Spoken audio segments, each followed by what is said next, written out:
Hola a todos, bienvenidos a otro capítulo más de Notas en Frame, a otra semanita de Notas en Frame.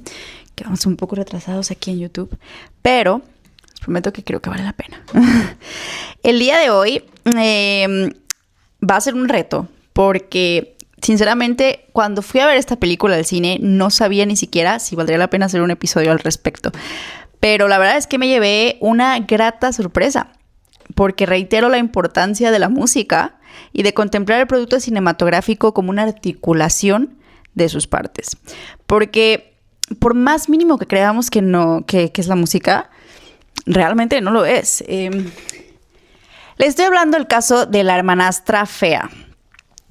No existe per se un soundtrack como tal en esta película, sino, o sea, me refiero a que no tiene como orquestas, no tiene como themes específicos, sino más bien la música oficial es un contrapunto, la música oficial de esta película es un contrapunto entre tres piezas electrónicas creadas por la noruega Bill Tube y un par de piezas clásicas, entre ellas el clásico de Peer Gynt de In the Hall of the Mountain King.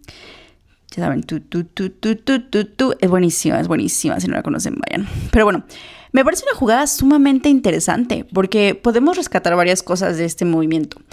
Para empezar, antes de todo, hay que recapitular. Es importante recordar que esta película es una readaptación del cuento de la Cenicienta vivido a través de los ojos pues, de una de las hermanastras. Entonces,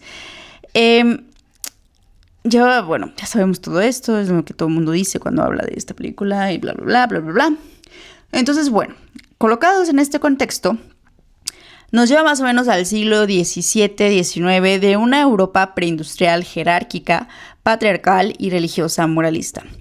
Ahora, por otro lado, tenemos el peso simbólico de esta historia. Es decir, la Cenicienta es más que un cuento tradicional. Es un ícono que ha forjado la posición histórico-social de lo que hoy es The Walt Disney Company.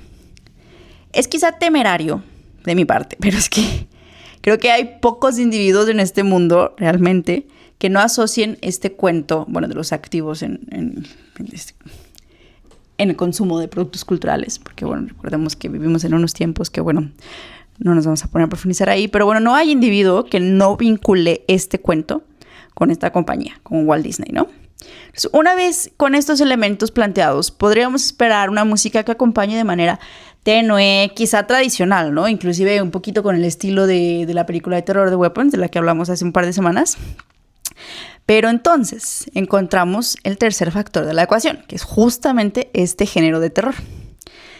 Y no solo por la atmósfera de la película introduce, ya saben, los que ya lo vieron, es como escenas explícitas, grotescas, que dan ansiedad, literal, con sangre, deformidades y una belleza retorcida, que de hecho este eje de la belleza y de los cánones de belleza y de cómo es impuesto a las mujeres es como un tema que giran la mayoría de las críticas. Entonces, todas estas escenas, sangres, bla, bla, bla, refuerzan esa fractura visual y conceptual con la tradición.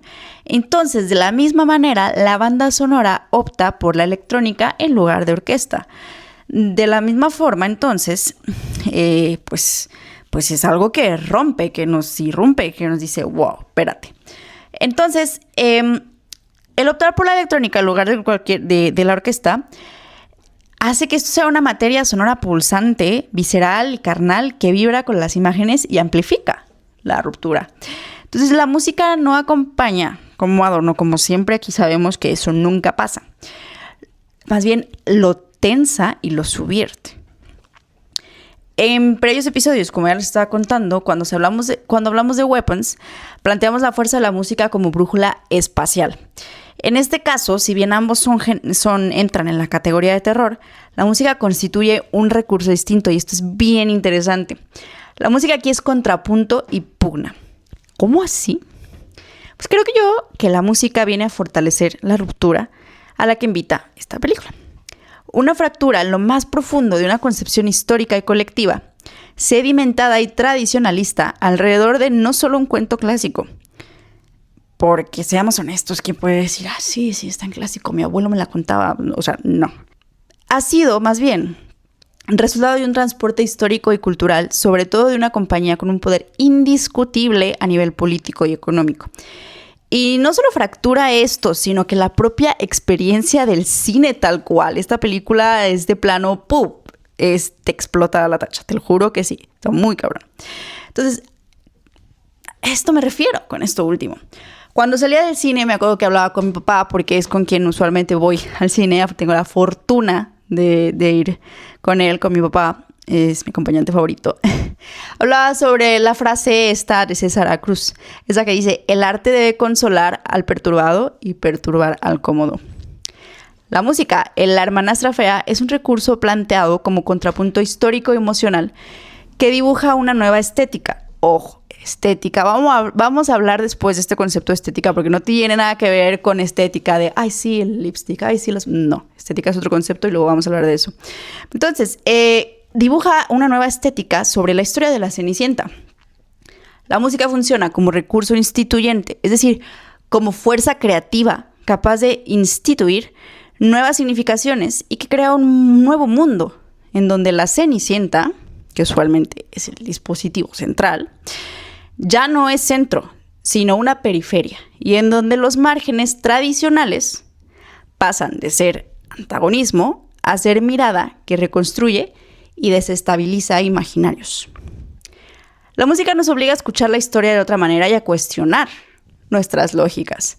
Nos invita a la incomodidad, a la irrupción del continuum simbólico. Visto de otra manera, la música es el punto de sutura que hila la lógica normalizada con la irreverencia que deviene el romper un sistema. O en resumido, la música es la que da lógica a lo ilógico. Por último, quisiera cerrar con la elección de la suite de Peer Gynt, que me parece que condensa todo esto de manera sublime. Y pues también esta reflexión.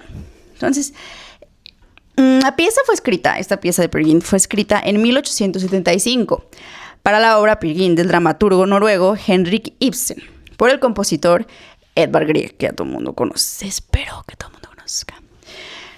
Esta acompaña la escena de la obra que... Vamos a hacer ese cambio.